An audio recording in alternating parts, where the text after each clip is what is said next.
জোয়ার আর বন্যার পানিতে ভেঙে পড়া স্লুইস গেটের কারণে তীব্র ভাঙন দেখা দিয়েছে নোয়াখালীর বেশ কিছু এলাকায়। ঝুঁকিতে পড়েছে নদী তীরবর্তী বন বিভাগের অফিস, মাদ্রাসা, মসজিদ সহ গুরুত্বপূর্ণ স্থাপনা।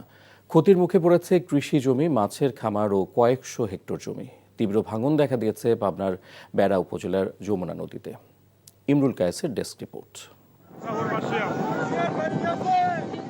সম্প্রতি উজানের ঢলে নদীতে ভেসে যায় নোয়াখালীর Musapur sluice gate.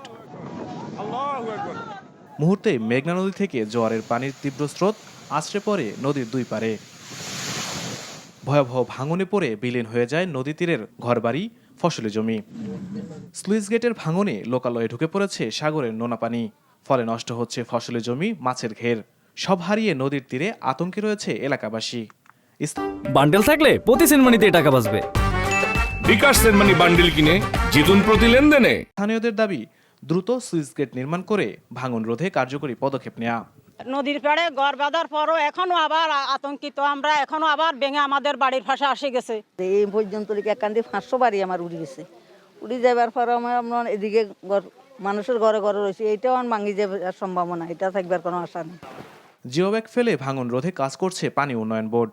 Feasibility study প্রায় শেষ পর্যায়ে এবং ডিজাইন প্রায় 70%-এর মতো হয়ে গিয়েছে। আশা করছি খুব স্বল্প সময়ের ভিতরে ফিজিবিলিটি স্টাডি রিপোর্ট অনুযায়ী আমরা প্রজেক্ট প্রপোজাল রেডি করে জমা দেবো এবং সেই প্রজেক্ট প্রপোজাল অনুযায়ী যদি সেটা যথাযথ কর্তৃপক্ষ তথা একনিক কর্তৃক অনুমোদন হওয়া সাপেক্ষে আমরা রেগুলেটর পুনর্নির্মাণ পরবর্তী কার্যক্রম করার জন্য যেতে পারবো।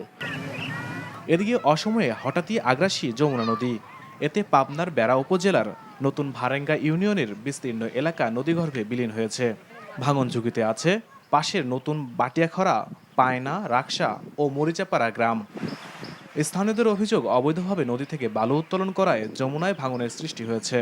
বাদাম বুনতো এখানে এই আজ 2 বছর ধরে ভাঙছে। এই গেল বছর আগেও প্রচুর ভাঙছে। এখানে কিছু বস্তাও ফলাইছিল। এই মাটি কাটাতে জাহাজে মনে করে পানির চাপেতে তাতে লেগে এই কোনো এত ভাঙতেছে। আমাদের এই নদী ফিরনের যে কোনো পদক্ষেপ যেভাবে ইলান আমাদের এই কাজটা করে দিতে হবে। ভাঙন কবলিত এলাকা পরিদর্শন করে ব্যবস্থা গ্রহণের আশ্বাস পাওবর। ভাঙন পরবর্তী সময়ে আমরা ঊর্ধ্বতন কর্তৃপক্ষ সহ সরজমিনে সাইট পরিদর্শন করা হয়। পরিদর্শন পরবর্তীতে উক্ত কাজটি বাস্তবায়নের জন্য নোটশিট প্রেরণ করা হয়েছে। এখনই ভাঙন রোধে কার্যকরী পদক্ষেপ না নিলে নদীর তীর রক্ষা করা যাবে না মত সংশ্লিষ্টদের। Imrul Kayes, NTV news desk. বান্ডেল থাকলে প্রতি সেনমানিতে টাকা বাঁচবে। বিকাশ সেনমানি বান্ডিল কিনে জিতুন প্রতি লেনদেনে।